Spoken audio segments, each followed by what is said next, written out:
Out చేశాడు అబ్బాయి ఇన్నయ్యాడు ఆంధ్ర రాష్ట్రంలోకి. దీనివల్ల రాష్ట్రంలో ఉన్నటువంటి ప్రజలందరూ నష్టపోయారు. వాస్తవంగా ఆ రోజు తెలుగుదేశం పార్టీ అధికారంలోకి వచ్చింది. కానీ ఇటువంటి కుట్రలు కుతంత్రాలు చేయటం వల్ల ఈ రాష్ట్రంలో ఉన్నటువంటి ప్రజలు నమ్మారండి. ఇది వాస్తవం. దానివల్ల ఇందాక చెప్పుకుంటా వచ్చారు డివిఎస్ గారు, పోలవరం నష్టపోయాం, అదేవిధంగా ఆంధ్ర రాష్ట్రంలోని యువత అంటే నష్టపోయింది. ఒకటి సార్ చెప్తున్న ఒక పాయింట్ వ్యాలిడ్, ప్రజలు మరి గమనిస్తున్నారో లేదో, నేనేం చెప్పినా నమ్ముతారులే, నేనేం చెప్పినా కూడా దాన్ని కన్సిడర్ చేస్తారు. అది హంతకుడైనా నిందితుడైనా లేకపోతే నేను పెట్టిన వాళ్ళకి వాళ్ళ వెనకాల ఏం రిమార్క్స్ ఉన్నా కూడా నేను నమ్మించగలను అనే ఒక ధీమాలో వెళ్తున్నారు అన్నదే కనిపిస్తుంది ఆయన వెనకాల మోటో. దాన్ని మీరు ఎట్లా చెప్తారు, ప్రజలకు ఎలా వివరిస్తారు? అసలు మీరు చెప్తున్నాయి కానీ మనం మాట్లాడుతున్నాయి కానీ సునీత గారు చూపిస్తున్నాయి కానీ ఎక్కడ సమాధానం చెప్పరు ముఖ్యమంత్రి గారు కానీ అండ్ టీం కానీ. వాళ్ళు ఏం చెప్పాలనుకుంటారో అదే వచ్చి మాట్లాడతారు, అదే ప్రజెంట్ చేస్తూ ఉంటారు. నిన్న జస్టిస్ ఫర్ వివేక అనేటువంటి ప్రెజెంటేషన్ సునీతారెడ్డి గారు చాలా క్లియర్ గా చెప్పారు. ఈ రాష్ట్రంలో చిన్న పిల్లవాడికి కూడా అర్థమయ్యేటట్టు చెప్పారండి. మేము కుట్రలు కుతంత్రాలు మాకు చేతకావు, బహుశా దానివల్ల మేము గతంలో అధికారం కోల్పోయి ఉండొచ్చు. కుట్రలు చేయాలనే ఆలోచన మాకుండదు. ఆ రోజు కూడా నారాసుర రక్త చరిత్రని పెద్ద పెద్ద అక్షరాలతో రాసినప్పుడు కూడా వాస్తవంగా ఆ రోజు వివేకానంద రెడ్డి వాళ్ళ కుటుంబ సభ్యులే హత్య చేశారని చెప్పడంలో మేము ఫెయిల్యూర్ అయిన మాట వాస్తవమే. ఎందుకంటే చంద్రబాబు నాయుడు గారి యొక్క మనస్తత్వం ఎలా ఉండిద్దంటే కొన్ని విషయాలు మనకు అనవసరమైన విషయాలు ఆ జోలికి వెళ్ళొద్దంటా ఉంటారు. వాస్తవంగా ఆ రోజు మాకు పెద్ద భారీ నష్టం జరిగిందండి. అతను బహిరంగ సభల్లో మాట్లాడటం కానీ, తర్వాత అతనే ఈ కేసు గురించి ఎక్కడ మాట్లాడకూడదని చెప్పి హైకోర్టు నుంచి ఆర్డర్లు తెచ్చుకున్నటువంటి సందర్భం కూడా చూసాం. ఈ నేపథ్యంలో ఏంటంటే ప్రజలు రాష్ట్రంలో ఉన్న వారికి అందరికీ ఈ కేసు గురించి కీలకంగా తెలుస్తూనే ఉన్నాయి.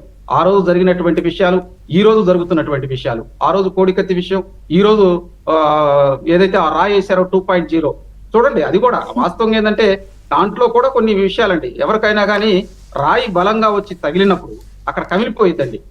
విజయ్ చంద్రిక్ గారు అక్కడ హుక్కు తగిలి, ఆ పూల హుక్కు ఏదైతే ఆ పెద్ద దండ వేస్తున్నారో ఆ హుక్కు తగిలి చీర్చుకుపోవటం వల్ల ఆయనకి ఘాటు పడిన మాట వాస్తవం.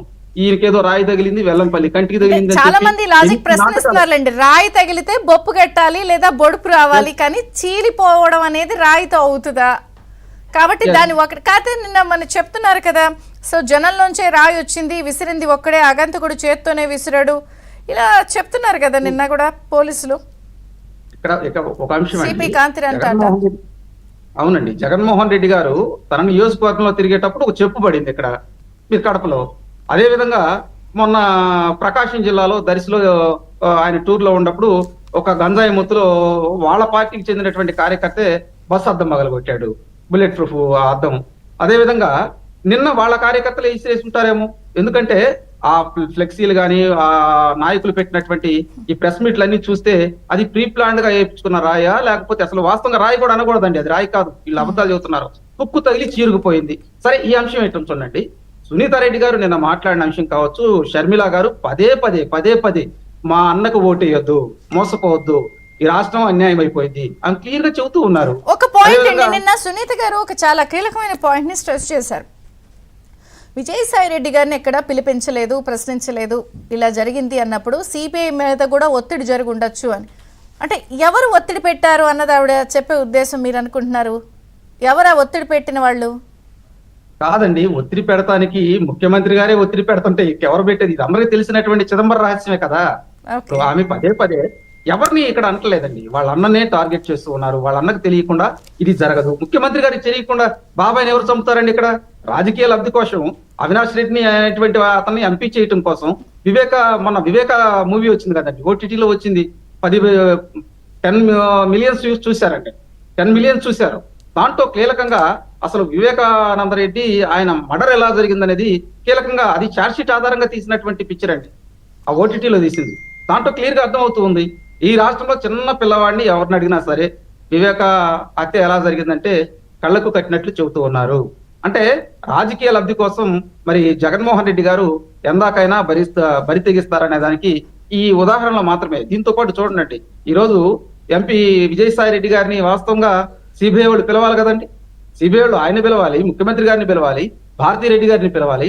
దీంతో పాటు కీలకంగా ఈ ప్రెస్ మీట్లు పెట్టే సజ్జలను కూడా పిలవాలి. వీళ్ళందరినీ పిలిచి మీరు మాట్లాడే విధానం ఇది, ఇక్కడ జరుగుతున్నటువంటి విధానం ఇదే ఉందని చెప్పి సిబిఐ ఛార్జ్ షీట్లని కూడా బయటికి తీసి చెప్పాల్సినటువంటి అవకాశం ఉంది. కానీ ఇక్కడ ఎక్కడ ఎందుకు జరుగుతుంది అనే దానికి నేను ఇందాక కూడా చెప్పుకుంటా వచ్చా. రాజకీయ లబ్ధి, కొన్ని మనీ ట్రాన్సాక్షన్ జరిగి ఉండొచ్చు. ఇవన్నిటి వల్లే ఈ కేసు లేట్ అవుతా వస్తుంది. పైపెచ్చు ఇక్కడ ముఖ్యమంత్రిగా ఉండి ముఖ్యమంత్రి చిరణాన ఇక్కడ చనిపోతే ఈ కేసు ఇక్కడ ఉంటే కరెక్ట్ గా మూవ్ అవ్వదని చెప్పి పక్క రాష్ట్రానికి ట్రాన్స్ఫర్ చేశారంటే అర్థం చేసుకోవచ్చు. ముఖ్యమంత్రి గారు కూడా సిబిఐ ఎంక్వైరీ అన్నారు కదా, కానీ తన అధికారంలోకి వచ్చిన తర్వాత సిబిఐ ఎంక్వైరీ అవసరం లేదన్నారు. ఇవన్నీ చూస్తుంటే ముఖ్యమంత్రి గారి యొక్క ఆయన నేతృత్వంలోనే